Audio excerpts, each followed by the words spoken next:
Nigeria today, we'll be looking at the much dragged local government financial autonomy. Let it be known that the Supreme Court, in a judgment on the Thursday, ruled that federal government should henceforth pay allocations directly to local government council from the federal accounts. The 7 members panel of justices declared that it is unconstitutional for state governors to hold onto funds meant for local government administrations. Also, the Apex Court ordered that the federal government should withhold allocations of local government governed by unelected officials appointed by the governor. Since after the judgment, a lot of Nigerians have jubilated. So many persons are happy, though some of the governors, even past governors, are not happy. Somebody like former governor of Ekiti State, Fayose, and so many others. Today, we are going to look at this discussion. Our panel of analysts are in the house today to deliberate on this and also to analyze this local government issue. Is it going to function? If it is going to work out, what about the state electoral commission? Will it still hold? That means leaving the thing for state governors to dictate who becomes the elected chairman. There's a many more coming your way today. From my far left today, I have Comrade Nnamdi Elekwachi. Comrade Nnamdi Elekwachi is a historian. He's a public affairs analyst, a political affairs analyst, and also a televangelist. Is the man who loves dealing with dates and numbers. Comrade, you're welcome to the program. Thank you for having me, Mr. Moderator. Good day, our listeners and viewers. After him, from my immediate left, I have Honorable Tony Abani. Honorable Tony Abani is also popularly known as Democracy. Democracy was one of the 4 most runners of democracy as far back as 1999, and then was a legislator in Abadan local government. So he is very, very conversant with local government affairs, and having been there, Honorable Tony Abani is not just a politician and one of the founders of PDP in United States here. He's not just a politician, but also a media person. Honorable, you're welcome to the program. Thank you for having me, Prof. All right, I want to start with you as having been in the local government. And then I am not sure during your time we had this level of autonomy as announced by the judge, as ruled by the Supreme Court, which is the Apex Court in Nigeria. During your tenure, did you enjoy this level of autonomy? I want to first of all thank the Supreme Court, the justices of the Supreme Court, the judiciary as a whole. Just like the judiciary or the judges will always say that they are not infallible, in as much as their decisions are final. Most times we come up to criticize their decisions and all of that. But in this one, they got it right to trace the points they've been making that they are not perfect. Here, they got it right. This decision is all about national security and development. Be that as it may, that very land management is exactly what Nigerians are anticipating, are hoping for, wanted to continue. What I mean by that is that when we came on board in 1999, we were elected under the supervision. The elections were conducted by the Independent Electoral Commission. We were elected before the governors in 1999, and we enjoyed the privilege of citing our references through the 1999 Constitution, like it is done at those other upper chamber of the House of Assembly, the Rep, and Senate. The councillors had a teeth. We had a say.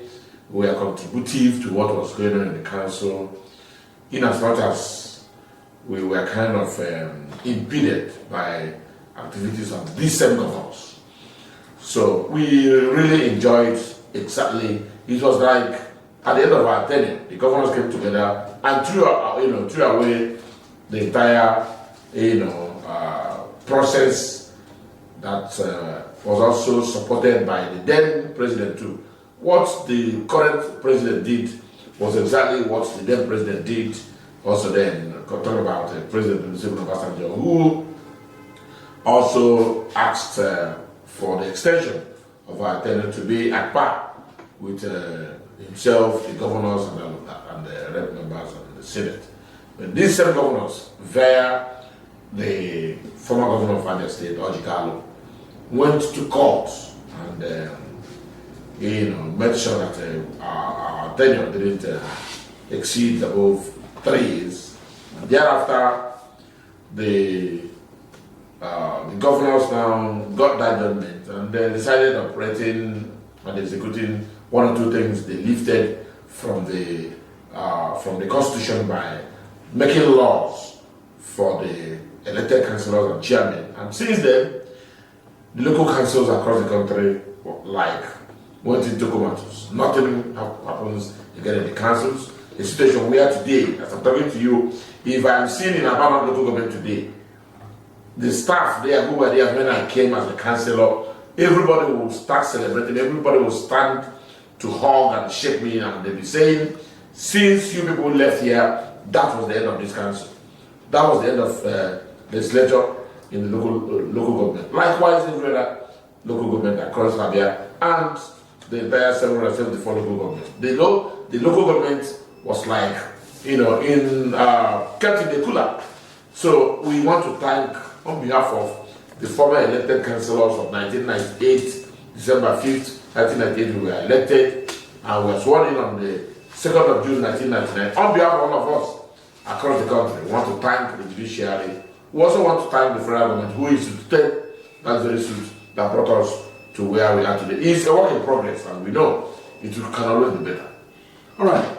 Comrade, yes. Having heard what Honorable said, and also remember the governors will be meeting because of this same judgment, this ruling. Tomorrow, the governors intend to meet. Now, also remember that Governor Fayose said it's impossible that this rule is impossible because the local government and the state government is like father and child. Mother and child, which means they are inseparable. Yes. So, what's your take on So, what if the mother is mad? I don't want to come from that perspective. I want to say something. You see, yes, he was right because he was speaking as a former chairman of the Nigerian Governors Forum, NGF, an unconstitutional body, by the way. Yes, let us also understand this, that a mother can be overbearing or could be maltreating or torturing the child, leading to separation. You understand what I'm saying? Yeah. A mother could be torturing or even maltreating the child, leading to intervention of the society. That's what has happened here. I understand child abuse. Because the local government system in Nigeria was subject to abuse of governors in diverse ways, more than just one. Let me come to it. You see, one, there is a constitutional ambiguity, a huge omission, a lacuna in the 1999 Constitution. The first section to incorporate Nigeria or to even declare that Nigeria is a federation was Section 2. Section 2, subsection 1 says Nigeria shall be indivisible and indissoluble nation.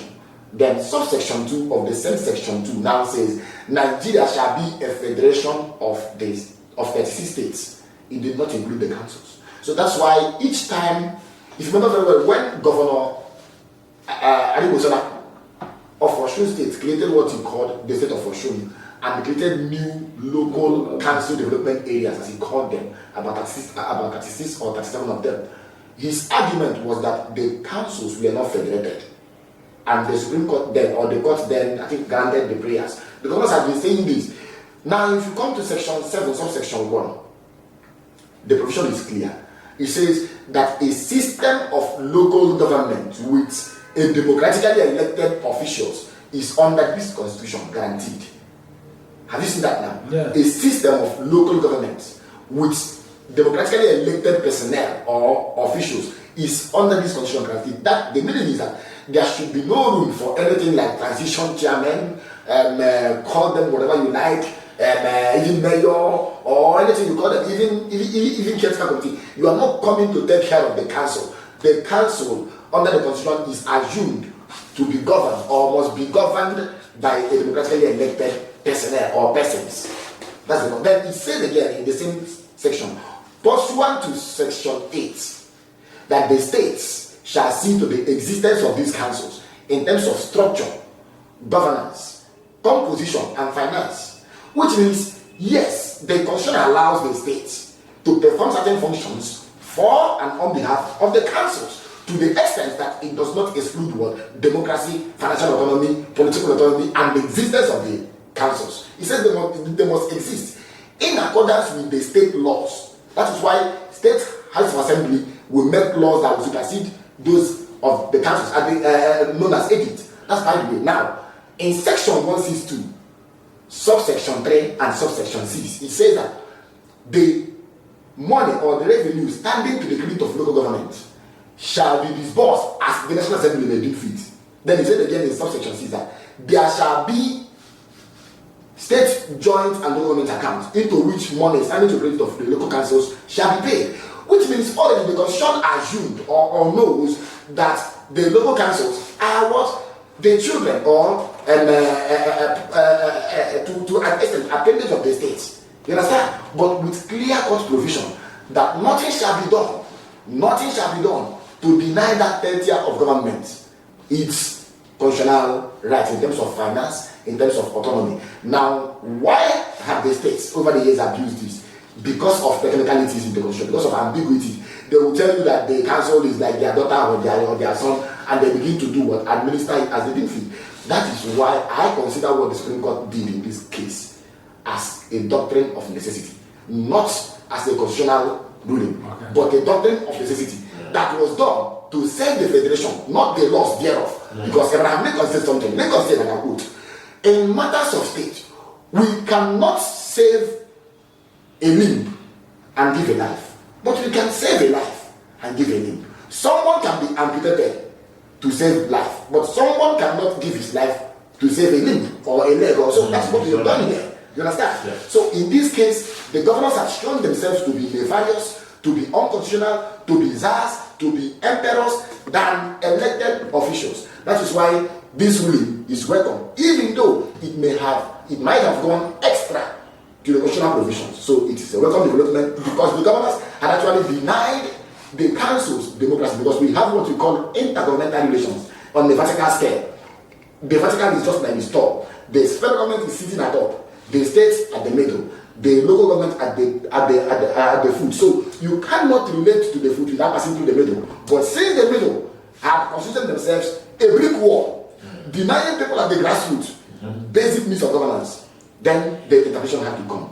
All right, Honorable, looking at this, and like you said, during your time it was INEC and not SEC. And now that this autonomy has been granted, what do you think happens if the state governors continue to produce both the chairman of the SEC and are in charge of the election of local government? Yes, my brother raised something here. In 2010 or so, during the Yar'Adua Jonathan issue, that was when the doctrine of necessity came up.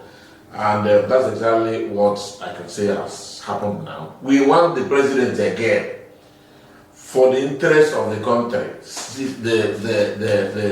The security and development of the country is paramount. It's more important to us than whatever thing he wants to tell me here.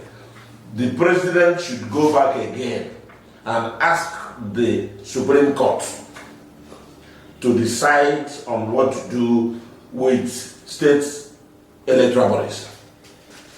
Because I want to tell you that you don't fight a man that helped you bury your father. You can't do that. If a governor nominates you, makes you a chairman of a local government, I don't think it will be possible for you to say no on his demands. Yes. And what that means is that if nothing is done to abolish state electoral body, and the governors continue to appoint, their cronies and their boys and their drivers to be chairman and deputy and councillors. I want to tell you, they will still be coming through the back door, Nicodemusly, to collect these monies.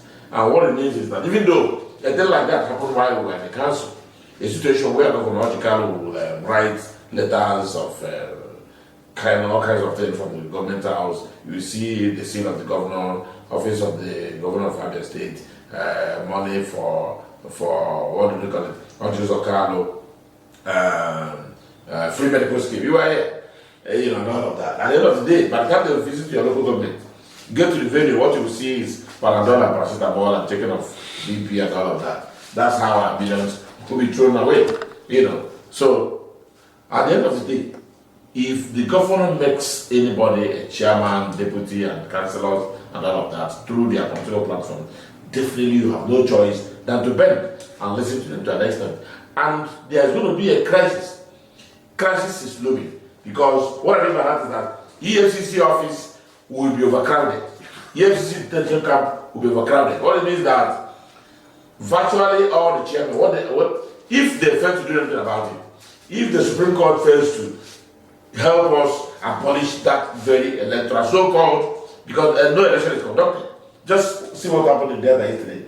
In Delta State of Oregon, PDP won the entire, local government and councils. And that is what about Igbo State? That's what I'm saying. Igbo is coming, they're doing their own. It was here in Abit. It started happening as soon as we left office. It started happening across the country. So what I will advise those that will become chairman tomorrow and deputy chairman and all of that, and even the councils, particularly the leader that will, hit the gavel. If you are going to the council on daily basis, try and get yourself a piece of very clean boxers. Because definitely, definitely, that's the thing. No, I'm talking about people who will be arrested, because if you give the money to the government, if by the time you are called to account for the money, you can't tell the electoral government and the EFCC that the government will collect the money. It's on your own. You're just on your own. And you don't have any political. No, you don't have immunity. You'll be arrested. Immunity. So there's going to be crisis. The governors will continue to fight and quarrel with the chairman. They will continue to impeach chairman and put another person. The person they will put will continue to quarrel with the governor again. So within the space of 3 years or more, they are going to stay in that council. You will have more than 3 chairmen within that space. So the best thing they have to do, this one now, electoral bodies at the state level must be abolished. Our election during our time in the council, out of 12 councillors in Abadan, one was from the APP, the other one is from AD, the other is from the UDP, the other is from UNPP. Exactly. You understand? Then, even though PDP was the majority, but those guys kept us on our toes. You understand? We were very cautious of what we were doing. There was this lobbying and all of that. The council was busy. Like I said, till today, the council staff still celebrates up till today, 20-something years after. So it shows that there is something in that arrangement. There's something positive and developmental about that very arrangement. So we have to go back to it than trying to, muzzle the local council. Their funds are no longer there. The governors will tell you what to build and all of that. And you come back here and start trying to see how you can do some direct labor and make some more money. You can imagine that. End up giving us quack and non-quality structures either in the local government, primary schools, or whatever they build. So because the chairman wasn't in control, he didn't make the budget. They will budget in Omaya, pick their own area state capital, take their own and give him just whatever thing they like. He will come back here and start struggling. Before you could know it, those school buildings will be collapsing on a daily basis. All right, and before now, I know this panel have talked about this local government autonomy for more than 2 years, even before it is realized today. Yes. And I think it's kudos to these our analysts who will always be very plain in saying this. Now, comrade, talking about these autonomy, and then with what Fayose said, and then talking about these SIEC, that is a state independent electoral commission that is independent indeed. that is formed by the state governor. How are we sure that this will come? I'm assuming the federal government fails to do the needful by making sure that these elections of the local government is handed over to INEC. Yes, don't forget that also we were having that debate that INEC is overburdened, that INEC also needs to be decentralized. You understand? But now we are also talking about giving or transferring local councils to them in terms of election. And then mind you that before election, you need to talk about the limitation of constituencies or even councils or even taking into consideration certain demographics. I would want a system where whether they are existing at the state level, but that body should be politically neutral, insulated from control of the state. And I know I'm saying this because the powers of appointment given to governors should be reviewed. Not only do these governors appoint people at the SEX or states independent electoral commissions in the independent in question. Now they also appoint judges at the state level. They are also pocketing funds of the judiciary at state level.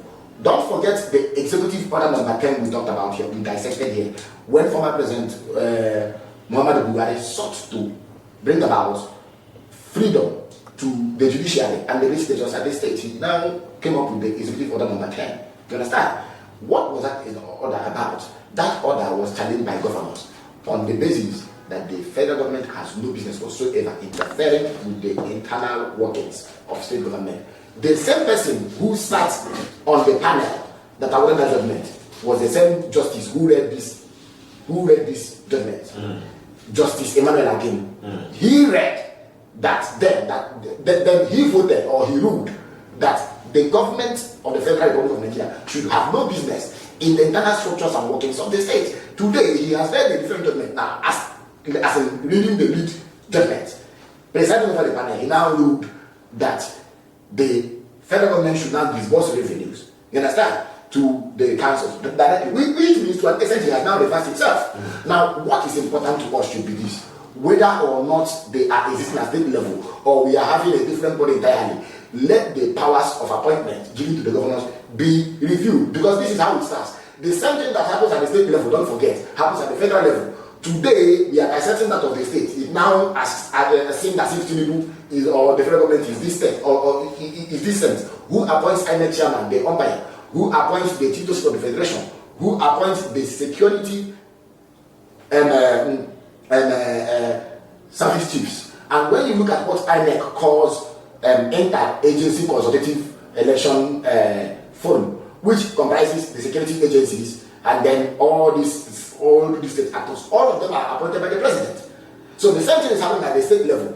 When we are addressing these state issues, also we'll be talking about the state, the federal level, because the problem starts from the federal. And let me tell you this: governments have ways they relate. Governments, I mean federal, state, and the councils. You have the 3 tiers of government. Now listen, revenue sharing is one basis. One. The federal government alone, one single amorphous entity, like I will always address it, will take 52.68%, over a half of the whole revenue. The states, 36 subnational entities, will now take 26.72%. The council, 774 grassroots government, will now take 20%. Where does it happen? This is where the structure of imbalance starts from. Then when you come to horizontal level of sharing, you begin to hear things like landmass. People who have the highest landmass will now benefit more than those who don't have. You now have population. You now have needs. So where would such structure work in the interest of people at the grassroots? Every day you are talking about fighting poverty. You cannot address poverty until the council starts working. The governor is talking about, the president is talking about releasing 20 trucks of rice bars to all the states. You ask me, a state like Kano with 44 councils, how many trucks are you going to share amongst them? A state like Imo State with 27 councils, how many are you going to give them? Anambra has 23. How many are you going to give them? Now, narrow it down where it were to be that the councils were working and to receive this. They will not go to give this, just like they did when Nigeria was working. Like when the councils were working, they used to have tractors, graders, bulldozers, planters, harvesters. They were given to cooperatives. Yes. So we have one. Cooperative farming schemes or cooperative farm societies. That was how they were able to address that. Today, Nigeria is importing food. In fact, even the rest we are sharing to this, they import them. It's unfortunate. It's unfortunate. So the best thing to do is to insulate whatever body that will hold this election from the grip, from the control of state political apparatus. All right, Honorable, the Appeals Court ordered that the federal government should withhold allocations of local governments governed by unelected officials appointed by the governor. And today, as we know, we have our own. They are nicknamed mayors. I don't know the difference between a mayor and the caretaker committee. And yeah, it was just my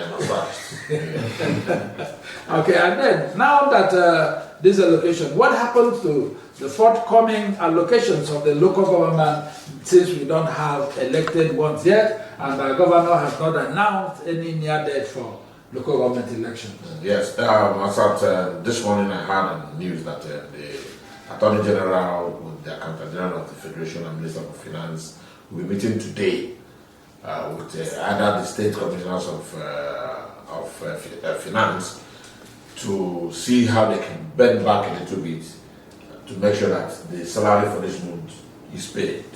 So probably there may be a grace period. You understand? Yes, I think they have 90 days now. Yes. From what I'm hearing, they have 90 days to prepare for this election. Yes. So I want to tell you that the government, they've lost this one. They can't get it. Because no governor in Nigeria is popular. You understand? Yeah. No matter what you tell me anywhere, no matter what you say you are doing, no governor in Nigeria is popular. So they will be avoiding people coming on the street against them. And if anything erupts anywhere as regards this very Supreme Court judgment, Tinubu, I know, will tell his boy, the IG, to instruct your men not to come out to stop anybody. On the very serious note. Because this judgment to an extent has given the president some level of popularity. You can see those days, that very day, last week Thursday, when the president was given, the council staff here now, and some people on the street, we are saying Tinubu guy is so. Now Tinubu, we know. Exactly. By this time last year, nobody talks about Tinubu here. Yes. Everybody was angry with him. Nobody wanted him. But gradually, it's like just like I was that politics can never be 2 plus 2 4. Politics can be 2 plus 2 700 or 2 plus 2 0. You understand? The answer you got on your calculator or in the classroom is a different thing from what politics is all about. So what we are saying is that this very condition, this very decision by the Supreme Court that any council that doesn't have an elected officials should forget about the allocations. The governors, that's why they are meeting. They are not meeting to disobey the order. They cannot even disobey the order. They cannot. If they disobey the order, what it means that the president will look the other way and allow people, the grassroots to demonstrate against them. And they can't control it. And you know what that means. So this is a very good one, and we know they are going to. They have no choice. Everybody will. This is cut off finality. Nobody will say no to it. Nobody. If they try it, what they will see, they won't like. All right, comrade, after talking about this, before 1999, it was quite obvious that a lot of people from the rural areas see the local government headquarters as their own as a rock. Exactly. Without going to Yeah. And today, it is no more like that. Most of the local government is like a ghost town. Yeah. When you get there, nothing is happening now. Yeah. Now, with this reverse and this ruling by the Supreme Court, what are we supposed to expect as dividends of democracy? Yes, what we're supposed to expect in the coming day is the dividends of democracy themselves trickling down to where people at the grassroots will begin to benefit. You understand? To where people at the grassroots, grassroots, that word is very, very key. Grassroots. Now, government does not stop at the center, but in Nigeria, it's unfortunate government stops at the center. What do I mean when I say grassroots? That is a breeding ground for political aspirants. Young ones will start from there. Young ones, I'm talking about young school leavers, will start politics. Well, we start politicking from there. But the strangulation of their councils and their subsequent deaths at the hands of governors, you understand? These Zionist governors who created these regimes had actually culminated in the death of grassroots democracy. And every democracy, we are told, is local. So the dividends is that one, local government councils will begin to build trunk zeros. Governors should stop building trunk zeros. It is not in their powers.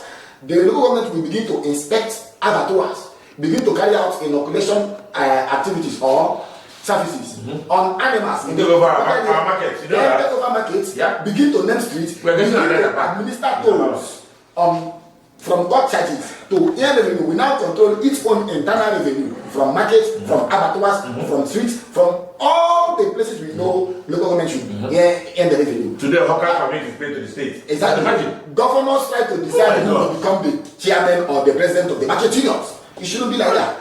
Including of KK unions and the tricycle unions, even bus unions. These are appurtenances of the local council. So we are expecting this to begin to happen. We are also expecting people to begin to feel more from the grassroots. You see, if you go to this country, you see that they are deserted, overgrown with bushes. In most cases, people, some of them have become traders.